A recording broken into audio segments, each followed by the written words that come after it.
Welcome to the Social Propertypreneur podcast. And here is your host, social media queen, property investor, and entrepreneur, Laura Muse. Hi everybody, and welcome to the next episode of the Social Propertypreneur with me, Laura Muse. And today we have a fantastic guest who is really going to help you change your mindset on potential podcasts. You've been thinking about doing one for a while, but you've not quite got the courage to do so. After this episode, you will be 100% reaching for that mic.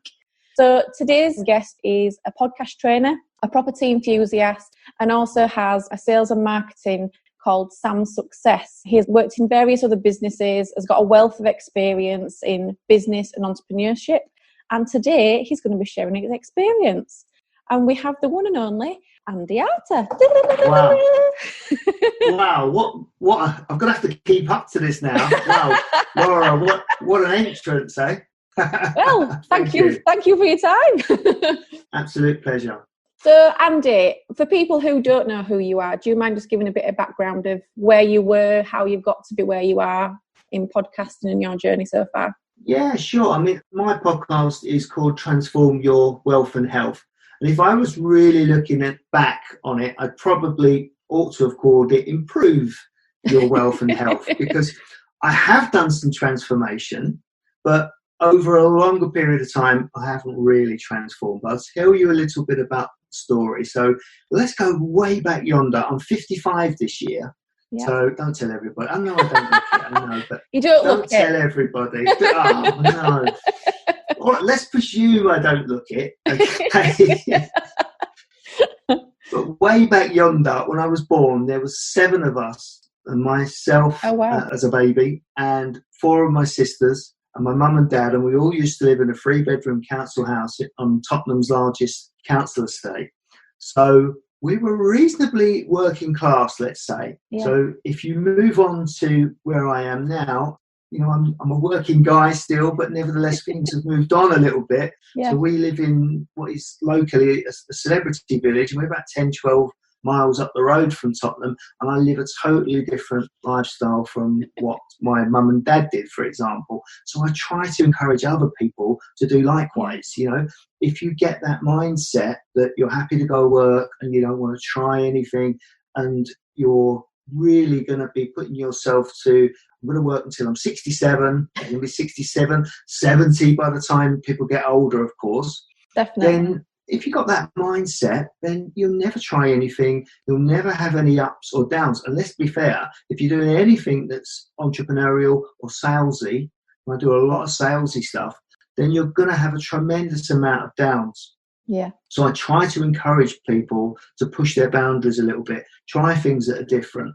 And from the podcast, you know, I tell my story. So, you know, I've been involved in 2 mini riots. When I was a lad on the big estate, I had a couple of scuffles. 2 of the lads I had scuffles with, they went on to become murderers. Oh, so, wow.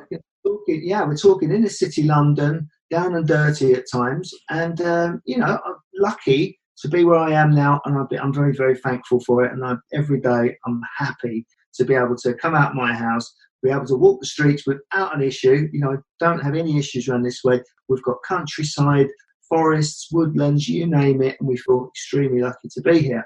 But the other side of the coin, of course, is a lot of my friends and family are still living on the big estates. So, you know, this is the thing. I do see the other side of the coin. What was the trigger or something that happened for you to, because obviously when you're surrounded with people of one mindset, so to speak, it's very hard for you to break out of that and be a little bit different to everybody else. So what was the trigger for you to do that? Podcasting wise, some issues within my life and particularly my lifestyle. So there I was getting into my 50s and I was in a rut pretty much. I've been doing similar kind of work for 30 odd years. Yeah. And you know, it's hard to think when you get to your mid-50s, maybe it's a male thing, a midlife crisis or something, but you think to yourself, well, you know, I've got another X amount of years of this to go, and it's the same old stuff over and over again. Now, a little bit of variety, spice of life, etc., moves you on, and mentally you can do that. Even if you're still going to work, I wanted to have some extra income, so I wanted to try a few projects and, you know, just push the boundaries a little bit. rather than just be boring and do the same old stuff over and over. And a great way for me to do that was podcasting, because I loved the podcast I was listening to. And the brilliant thing about podcasts is you can listen to some of the world's greatest minds and trainers, and they will do a show for you completely for free. Why on earth would you turn that down? I mean, good God, you know. So I talk to people about my sales experience. So if you name a big company, I don't really do financial companies, and I don't really do companies like B&Q and Homebase. But if you name another company, and I'm likely to have worked with them or someone similar. So go on, Laura, shout one out and we'll see if I've worked with them. You've put me on the spot now. I know I have. Well, it's worse for me. Next.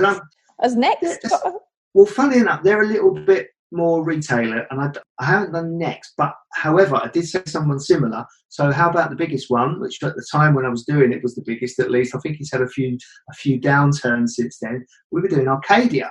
Oh, right, okay. So I got to waltz around the boardroom of Arcadia, you know, all in the guise of helping them out with my potential skills that I was going to use to help them. But we got to have a little nose around behind the scenes at Arcadia. It's a fantastic building, just off of Oxford Street, in Berners Street in central London, and they spent £50 million on the internal of the building. Wow. Yeah, exactly. Yeah. So, just when you've got 50 million cash spare, you know, you're going to spend it on time. Well, you know, I might get there one day. And while I was in there the last time round, guess who came up to me? Oh. Who do you think would? Sir Philip Green. I was almost sitting in his chair. So on his knee. What it is, yeah, on his knee. They've got these weird chairs that hang down. You know those curved chairs that hang down from the ceilings. Yeah. So on the third floor of the buildings where they have their restaurant, I think they've got some meeting rooms or something. And he was rounding up his troops for his meeting. And he come up to me, sitting with my back to him in one of those curved chairs that hang down from the ceiling. And he asked me if I was in his meeting. And I stood there with no. Just going back to what you said then about, obviously you started off listening to podcasts. Yeah. Who can you remember your first podcast and one that kind of made the most impact on you? Crikey, I can actually remember some of the early ones. I mean, two that spring to mind, Seth Godin. Love to have Seth on my show. I haven't managed to do that yet. I've not asked him. So at one point I will try and ask him to come on the show. And one person that I have had on the show, Rob Moore, the disruptive entrepreneur. Yeah. So you're a fan? Yeah, we've been part of Progressive now for the past 12 months. It's been completely life-changing for us. So it's been brilliant. There you are. Yeah, so, big Rob Moore fan. In fact, I was with Rob on Wednesday. You can drop my name in the conversation. If he doesn't talk to you after that, then I apologise. So how did you, obviously you listened to these people, how have you got them on your show? Because obviously attracting high profile guests is quite an art, I would assume. Every single one's been different, to be honest with you. Let's take things back a little bit. Okay. And let's look at most of these people will be doing promotions for their books, their courses. They love social media. Yeah. You know, you have to sort of look at it from their side of things, that they're looking to promote their goods and services, just like anybody else might be who's got a business. So it's their business to do that, a lot of these people. Others, if you say you're a boy fan, I'm a fan, I love you, I love your show, would you please be on that? They've all got an ego. Let's be fair. Most people, me included, have got an ego. And if you butter someone up a little bit, to be honest with you, I've never buttered anybody up that I wouldn't really be a fan of or wanted to be on my show anyway. But I've said, I'm a fan, I'd love to have you on the show. And 90% of them have said, yes, it's amazing. But of course, you want to be able to be someone that's not pushy, in their face, just take. Yeah. You might have to give a little bit in some way, shape or form. And I'm always good for doing that kind of stuff, because I try not to take advantage of their time, because of course they're extreme. You think you're busy, they'll be even busier, of course, Yeah. So Andy, what do you, from a business perspective, why do you feel it's important, or if people are not podcasting in their business, why should people be getting involved? One word to start you off with, marketing. Before you sell anything, generally speaking, you'll be wanting to do some marketing. And what better way? I mean, it's virtually free in terms of the amount of money that you can spend out on podcasting on a monthly basis. You know, you might have to go and buy the equipment. Or if at the top end you want to go to a recording studio or have a recording editor, well, that's more expensive, of course. But home podcasting, literally, you can do it through your phone, through your computer, or you can get some really good mics. I mean, there's even one mic that's about 25 quid. It's a great mic for the money. But, you know, reasonably priced mic, probably the ATR 2100. I'm not too sure in the UK, around about 70 to 80 quid, that kind of money. It's not a fortune, you know. So you can produce a decent podcast for relatively low amounts of money. And that means you can market to your customers or your clients. So what better way to do something and get out to the masses? Do you think it puts people off because obviously we're such in a video era, like Facebook, YouTube, Instagram? Do you think when people think of a podcast, because it is audio, it potentially puts people off? I don't believe podcast is just audio. So what are we doing now? We're recording. Well, we're recording, yeah. Yeah, well, there you go. So now where can you put this? Anywhere that will take a video. Okay. So me and you might not be huge stars. We might not be very well known. But let's move it on. Let's say the two guys we mentioned earlier, Rob Moore with his near 3 million people that follow him on social media. Seth Godin, I wouldn't even like to think of the numbers that follow Seth. You know, it could be even more. These guys would be recording videos and putting it out to lots and lots of people. And it's a big marketing thing for them.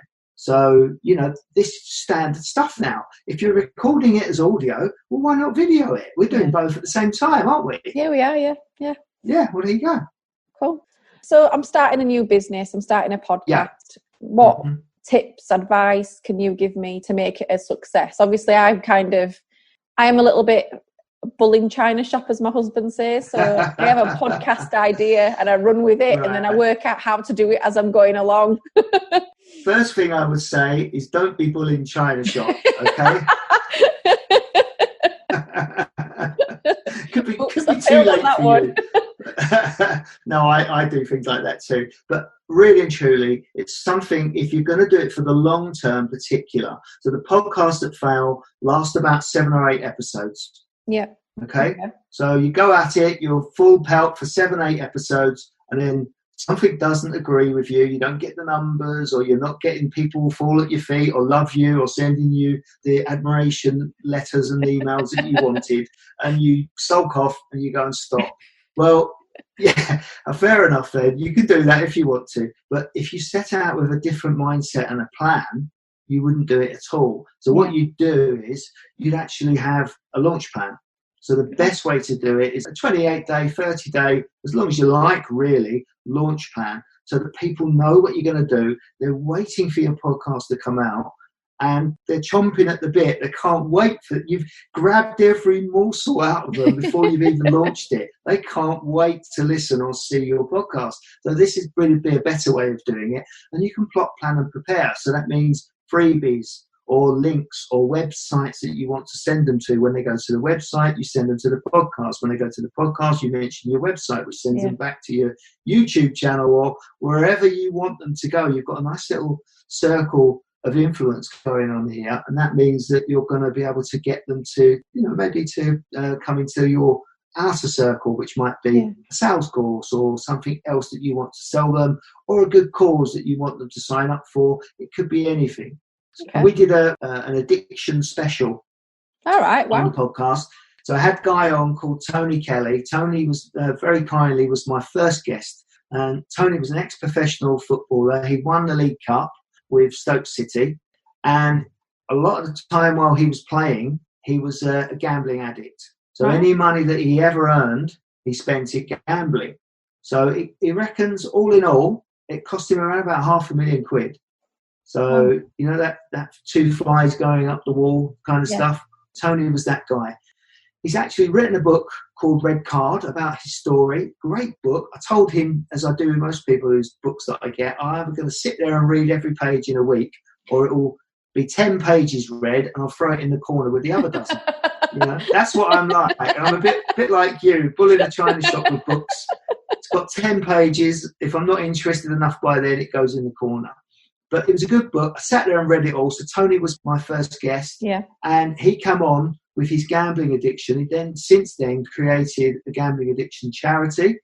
And he had a pal of his on, and a guy called John Thompson. And John had risen up the ranks at ITV, and he was like a program director, so really, middle ranking. And all the time, John was an alcoholic, so drinking huge amounts of drink. It wasn't affecting his job so much, but eventually, of course, things started to unravel. Take a turn for the worse. Yeah, his wife found out. She never even knew. First thing he'd do in the morning, go into the shower, pick up the bottle of shampoo, which wasn't shampoo, it was actually vodka.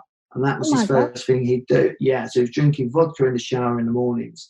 So that was his lifestyle. They both come on and talked about it. And we put that out to Facebook groups. So John, in particular, was a member of a lot of Facebook groups. He's got a good following. And 4,000 people watched that overnight.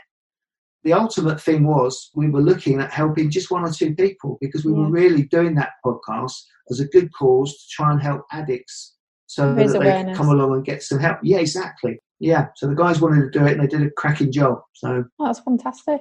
I was happy to help. I'd love to have an impact like that. Being able to help others is just, it's selfless, really, and especially admitting things like that aren't easy to speak about. I think it's really brave of people to do that. So I do definitely take my hat off to people like that. Yeah, it's difficult. I mean, John, apart from his troubles with his marriage, John tried to commit suicide twice. This is the depths of despair from being, quite a senior, relatively senior role at ITV. All of a sudden, he fell from grace, lost his job, was homeless. And, there, but for the grace of God, things went wrong for him. And he's managed to be over 8 years sober now. So, of course, he's done well. Still an addict, but, of course, there to tell his story and help other people now. I'm giving him a round of applause. I'll tell him next time I speak to him. So, Andy, what's your plans going forward? What have you got in the pipeline? What's exciting? What are you up to? I've been helping some property people. We've got about 5 property people that we've helped set up their podcasts and give them some training and help along those lines. And we're going to do some more training. So Saturday, November the 16th, we've got a training day in central London. So if anybody listening is looking to start a podcast, they're welcome to contact me. Everything I do is transform your wealth and health. So if they look up the Facebook group, or if they want to email me, it's transformyourwealthandhealth@gmail.com. You'll find me, Andy Arter. I've got some pictures of mine. I've got the Shard in the background. So when I've been doing some sales work for the big companies that I work for, I think I've worked for about 5 different companies in the Shard. So I was there a lot of the time doing some work there. Most of the big buildings in London, the Gherkin and stuff like that as well. But we even helped the Queen out back in the day as well. We should have got her on your podcast. Unfortunately, that would have been the guest of all guests. Wouldn't it just? Yeah, I don't know that she does podcasts actually, but we had 2 really good clients of ours through their agents. You can understand, you don't actually get to talk to them direct, as you could you understand. So we had the Queen, and a little bit after that, we was dealing with the Sultan of Brunei. So I did get to go to So I did get to go to the Sultan's house in London. Oh, amazing. And, and then I also got to work with the Queen and her building through the Crown Estate. So the Queen's got about 80 odd buildings in and around Regent Street. So, so that was good fun too. Although it's work, what can you say? We have to do these things. Is it? Who have you not managed to interview yet that you're absolutely dying to? Nobody really that I would say I am desperate to interview and has turned me down. I really have not had anyone that's sort of, major. I like to work with the people that want to work with me, if you know what I mean. Yeah. So, Rob Moore was somebody that was difficult to get to work with, because he doesn't actually do a huge amount of podcasts as a guest, Yeah. So it was good to get Rob on, and that was in and a roundabout way as well. I won't go into that now, but literally at one point Rob was going to interview me, and I ended up interviewing him, which I was fine about. I was prepared, fortunately. But the one I'd really like to get on was the guy I was talking about earlier, just because I'm a boy fan, which is Seth Godin. Yeah. So, so the greatest podcast that you'll find, if you're into sales and marketing and personal growth and stuff like that, it's hidden away on Apple iTunes and podcasts, and that is Seth Godin's Startup School. And he didn't actually make it as a podcast. He made it as a training session over a weekend. I think it was back in 2012. He had about $1,000 a piece, a couple of hundred people that he had an event of his, and they put it out later as a podcast. It's absolutely brilliant. The mind and inner workings of a marketing genius like him, of how people, it's absolutely brilliant. How people like that think and on another plane of which they're working compared to the average person in the street and the entrepreneur that we get to talk to on Facebook, etc. These guys are the next level or two up, and it was brilliant to be able to see him teaching other people of how they can improve and put themselves on the next level. So if you get a chance to have a listen to that, Seth Godin's Startup School, it's brilliant. Obviously, you've done a few ebooks. I've read them. Yes. Have you? Yeah. Do you want to chat to... Obviously, I read them after I'd launched mine. I just put that out there. Yes. yes. Do you want to have a little chat about them so people are aware? Yeah, sure. Well, we helped some people out with 20 ways to market your podcast. Yeah. Because, of course, if you have a podcast, what's the point in having it and talking to yourself? I can talk to myself anyway. I normally do. But the thing is that, of course, you want to get out to the masses. Most people that have got a podcast have got to have a reason for the podcast. And one of the things I say is you need a purpose for your podcast, because otherwise you'll just go along aimlessly. And if you've got a purpose for it, you're going to want to get it out to people normally. So you give the people a little bit of insight and a few different ways. There's 20 ways within that ebook of how they can spread the message of their podcast. Because two things: one, have a purpose, and two, have a message, something that you're looking to spread. If it's monetary wise for yourself, I haven't got an issue or problem with that. If it's for your business and it's just a marketing tool, no problem. But some people have got, save the world type ideals. Why not do that through a podcast? Because you can reach a lot of people and do a lot of good. Just like the addiction special that we did, hopefully, as you say, one person somewhere would have sought help and gone out, put their addiction to bed, hopefully. Oh, yeah, I think you never know. That's just a minute. It's just so impactful, I think, especially when you can resonate with someone else's struggle or issues and how they've got themselves out of it. It's a bit of, you can, there's light through the wood, so to speak, if that's even a saying. I am from light at the end of the tunnel. That's the one. So you mentioned there about monetising podcasts. People purely want to do it for a monetising reason. How would a business, obviously you're advertising your products and services, but how, if it was a strategic move, what bricks would you what fundamentals would you put down to do that? Well, tell me I'm wrong, but I think I found 22 ways to monetize a podcast, and that, I believe, is the biggest that's out there. Don't think anybody else. So I had a look on YouTube and various other places. I'd like to know if I was wrong, but I found 22 ways. I haven't done them all. I've probably done about half a dozen of them that you can monetize a podcast. Now, people think the same old stuff is that it's advertising and sponsorship. Well, the way that most people are, the big guys particularly, are marketing and making money from their show is not through that at all. On YouTube, they will pay you, of course, per listen.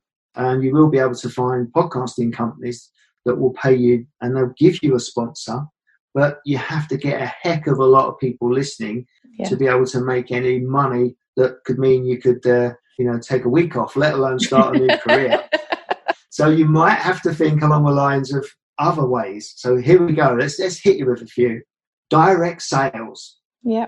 So here we are earlier mentioning the training that I'm about to do. Yeah. What better way than to tell people that are fans of yours about podcast training, but on a podcast? Yeah. So, of course, if you're on a podcast doing it, or this is being videoed, wherever it goes out to, if anyone thinks, I'd like to do that, of course, they might try and find you, track you down, and contact you to be able to get some training. So there's one of the ways in which they make a lot of money. A lot of the big marketers in particular, they've got goods and services, they've got books, they've got people like Joe Rogan, for example. Yeah. So he's a really good example. Joe not only obviously sells advertising, and he's monetizing his podcast for the huge amount of views that he gets. Huge amount of views. Huge amount of views. I believe he's making around about $500,000. And I'm not sure if that's per month or per episode, actually. Can't remember. Wow. But either way, he's not doing too badly. He's doing okay, isn't he? So, I don't mind having a piece of that cake. Not bad, is it? It's not too bad. So Joe's probably the extreme, let's say. However, yeah, I mean, if you've got a small business or you're an entrepreneur, let's bring it back down to that level for the kind of people that may be listening now, I'm envisaging at least. Well, straight away, you can tell me through your podcast about your company, what you do, how you do it, what you believe in, what you care about. So you're spreading the ethical side of your business, which then be able to get over the know me, like me, trust me kind of stuff. And what I talk about in my podcast is a trust circle. So it's not just a matter of people wanting to buy your goods and services. The one thing that they want to do straight away is trust you. So if I said to you tonight, let's do this podcast at 8 o'clock, by 8 o'clock, I want to be there and ready and good to go. So once again, if anyone talks about me behind the scenes, well, the amount of people that can say I was late, I didn't turn up at all, I was unprofessional, I was sloppy, I did a poor job, it's minimal, hopefully. So every time I do a podcast, I try and present it in a professional manner. We had one guy on the show, he wrote a book about the first £100 that he made. Okay. So, another guy that's doing reasonably well, of course, So, Neville Wright came on the show, and Neville wrote about that. We've had TV personalities. I had Sean Wallace from The Chase. Yeah. What a great guy. But he's a really, really busy guy. So to pin down Sean is an unbelievable thing. Eventually, I said, you stay where you are. I'll come to you. So I went to central London, and we worked at Sean's a barrister as well as being an author. And he writes in a newspaper. And, of course, he's a TV chaser and professional quizzer. So he does all this kind of stuff. But he does all that as well as being a barrister. I mean, it's not just the sort of job you can rock up and, do and say what you like and walk back out again. He's got to be prepared, of course. It's a lot of people's lives at stake if he's representing them and he gets it wrong. So Sean said, okay, that's great. So I went to Sean, and we recorded it as a video, and it went out to various channels. And he's a great guy, and I'm actually seeing him this month as well. So what can you say?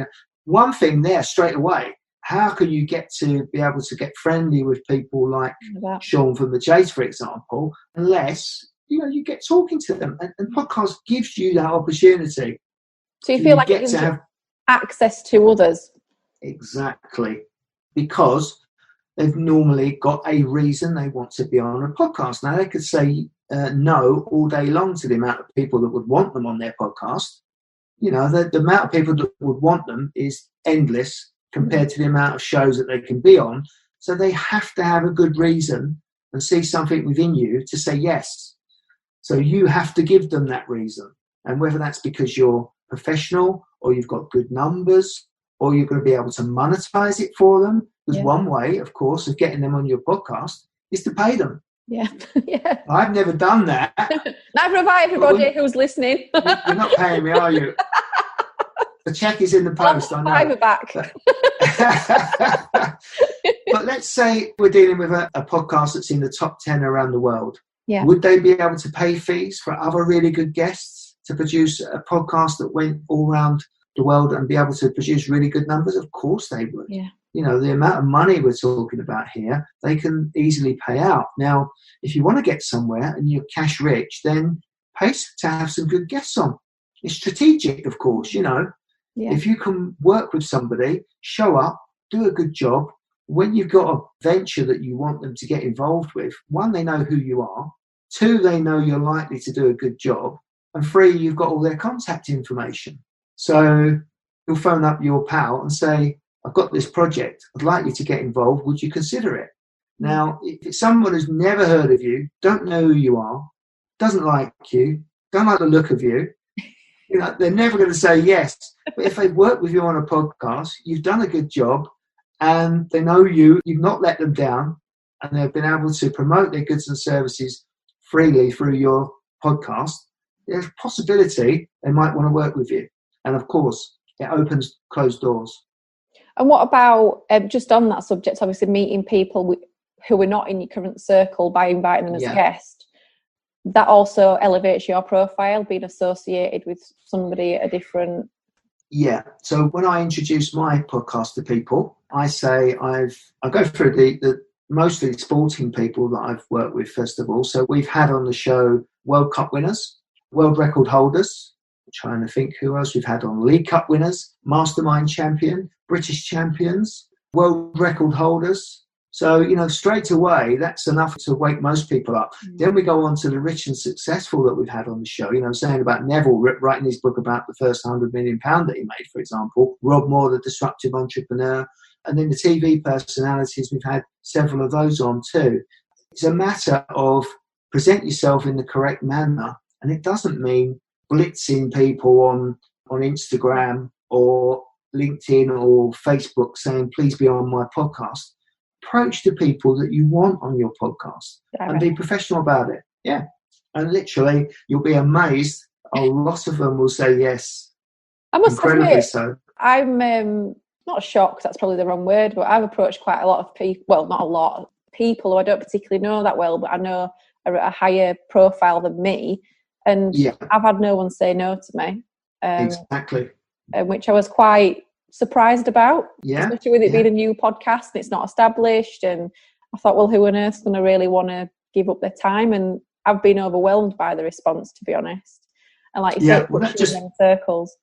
Yeah, it proves it. It proves the point. I mean, and if you move yourself up a level, what does that do? Like exactly what you were saying, it raises your profile. Now, unfortunately, I don't believe you would get yourself 100% on the level of a world record holder or a World Cup winner. So you can't associate yourself with a World Cup winner and go out and do that sport at their level, because people will see you doing it and know you're useless. But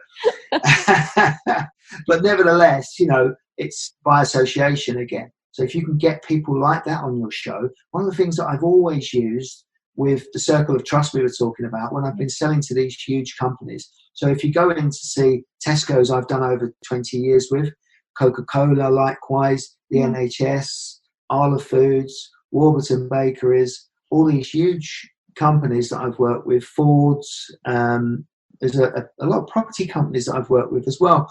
People think big property companies might be some of the training companies that they hear about because they're marketing to them all the time. But the guys that I've been dealing with turn over more in a day than they would in a year. Wow. So, so we've got one company that I did a heck of a lot of work for, and those guys were turning over 30 billion euros.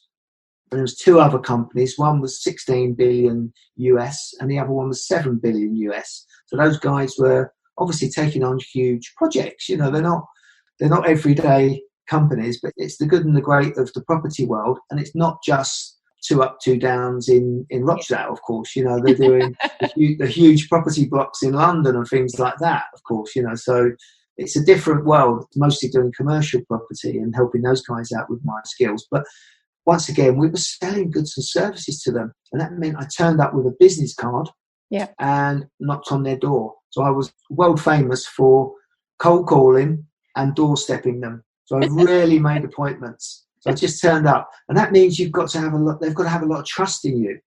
Yeah, definitely. So for them to see you without an appointment means that you've got to have some worth. And if you've done something for them in the past and it's gone well, and you've managed to give something to them over and above, then they're likely to spare you their time, because it's their most precious thing, of course. And these people are really, really busy. So if you get a bit of their time, you're lucky. And I don't always take it for granted, because, of course, there was a huge amount of rejection. It's one of the things I try to take to people and say to them, if you're in the sales business, the thing you're going to get used to most of is rejection. No. If you've got an ego, probably leave it at home and pick it back up when you come back home again. I'm laughing because my entire career up until recently, going into property full time, is all sales in the equestrian industry. So it's a no, but it's not a no for now. You have to have a bit of a rhino skin, definitely. Yeah, definitely. It helps because sometimes, of course, you've had things go on for years. So Coca-Cola, for example, it took me over 10 years to be able to get some work from them. Now, I know that's crazy, but I was then working with them for 15 years.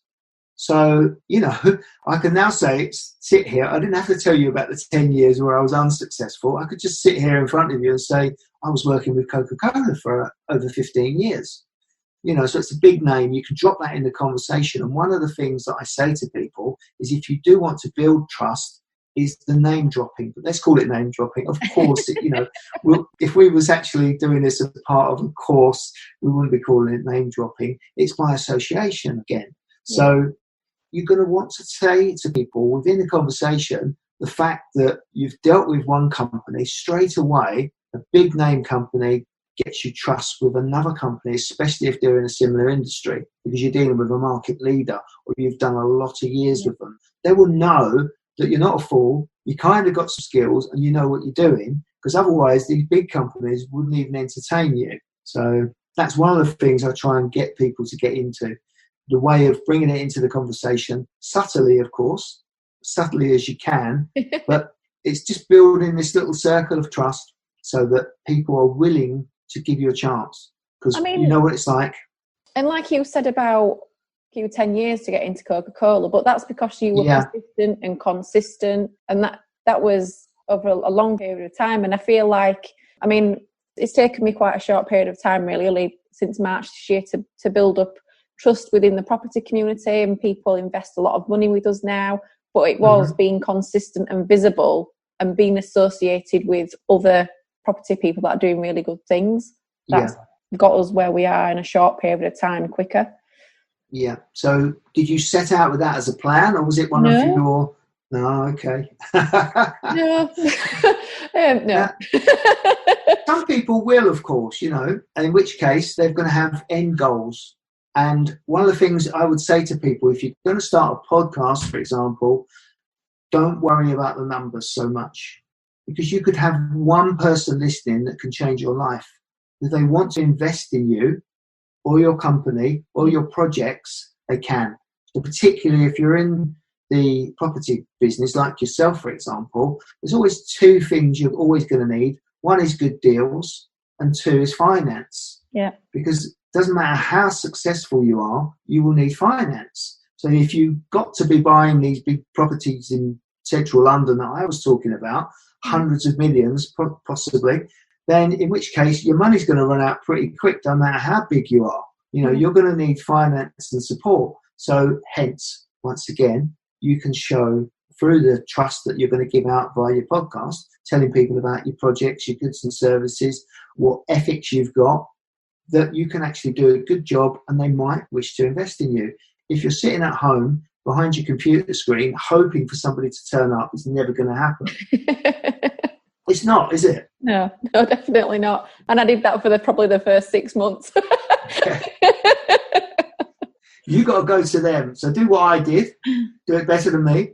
But do what I did and go out, get yourself a business card and go and knock some doors. Because you do not know. I'm going to write a book one day, Laura. You should write a book. I'm going to write a book. I'll tell you what it's going to be called. Something along the lines of opening closed doors.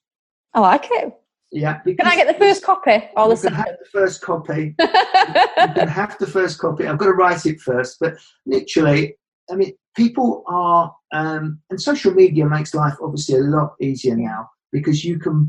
Justin Bieber, for example, I don't know too much about him, but I believe he put out a video on YouTube. Yeah. And of course started a huge career from that video. Now he might have recorded that, but never put it out. And where would it, he'd still be sitting in his bedroom doing his music now, no doubt, It's funny you say that, actually, because it was March this year I started really putting myself out on social media, and that is what got us the investment and various other opportunities. And it was all through social media, most of it. Right. But it's very, very powerful, hence why I wanted to do a podcast to add to them assets that I feel like we've built, and just want to help people get the courage or knowledge to go out and change their lives. I think that's really important, because we're not here for that long. Let's make an impact while we are, and if you're not happy, change it. And it's easier said sometimes than done, but I've done it, you've done it, and that's why I really like interviewing inspirational people that can get that message across, and I think you've done that really well. Oh, thank you. Also, likewise, of course, you're showing yourself inspiration that you've got up and done something, because of course you could have done nothing at all and you'd be doing exactly what you was doing previous. But if you've got, I called it in one of my podcast episodes, aspirations. The one thing we didn't have and we lacked years ago on the Tottenham Council estate that I was on was aspirations. The people around us, they all had local factory jobs and low paid jobs. When we went to school and they took us to go to see work experience back then. They took us out, instead of doing work experience, they took us out to local factories. So one of which was Amstrad, the Alan Sugar factory. One of them. I never got to meet him, unfortunately, but yeah. So one of them was Amstrad. There we were basically lined up to be fodder for the local Tesco's or factory, etc., etc. A fair few people managed to break away from the mould, but a lot of them didn't. Yeah. Still, they're still doing the same old stuff that they were destined to do all them years on. And I want to give people a chance to break out, just like yourself, Yeah, definitely. So it's been lovely to speak to you. Before we shut down, what's your top do's and don'ts for someone who wants to start a podcast? Number one, don't do what you did. That's it. Just don't do what you did. No. Number one, I would say you need to have a plan. Yeah. So, you'll wander along aimlessly unless you've got a destination. Work out what your podcast is for. If it's for good, to help the world, maybe climate change or something like that, brilliant. But it may be to help your own bank balance. So know what it's for, have a plan, and try and make that work. Set it to the plan. Number two, don't worry about the numbers. The numbers are nonsense, because you can put it out on Apple iTunes, Apple Podcasts, I should say, and nobody listens. And you think, I'm a failure. You then put it out onto a different platform and people love it. So it's not for you to say, just do what you do, stick to your plan. Don't even review things for a while. Don't start looking at the numbers and sitting there. Enjoy it and get on with it. If you started a podcast, 8 episodes in, if you're going to stop, that's when you're likely to stop by the looks of it. But don't. So the first 8, have them in the bank before you even start. So you're going to do 8, whatever happens. And then possibly, depending on how long your podcast is, record a batch all in one day. Yeah. In which case, and that might include little tricks. I'll give you a little tip, by the way. Don't tell anybody. I'll try not to. All right then. If you get a guest on who you'd love to have on twice, then record 2 episodes, or even do a little special. So let's just say, for example, you had some property people on. Yeah. So you interview the property people, you might finish the interview, and in which case you might ask them a one-off question. Tell me a bit about your views on Brexit, could be one, for example, and how it affects the property market. But then if you get 3 or 4 of your property people to answer that, all at the end of their other podcast interview, of course, now you've got a Brexit special. I like it. I like that a lot. So you've got 4 good guests that have all contributed. You can put your own tuppenny halfpenny worth in as well. So now you've got an overview of what you believe, and this is what your really important big guests think about it as well. Brexit special, or any special on any topic you want. You've just got to ask them one question just at the end of it all. They won't be unhappy to answer one more question. So that's one little tip I could give you. Or do 2 interviews, one after the other. Of course, you've got to be careful they don't date it. I've not done that. I tell other people to do it. Don't timestamp it. No, exactly. Yeah, I've not done it. 1 or 2 of mine are timestamped. But no, and I've not done the 2 interviews things, but sometimes I wish I had. So, as a little tip, you should be doing that, because it saves you such a lot of time. Yes. No, I like that. I will be using that. Maybe today. You never know. Well, it's been so lovely to speak to you, Andy. I really appreciate the time, and we'll hopefully do this again in the future. Well, you can ask me a question in a minute. Don't tell anybody. Okay, great. Right, great to do the interview. Thank you. No, thank you very much. So thank you everyone for listening, and catch you next time on The Social Propertypreneur.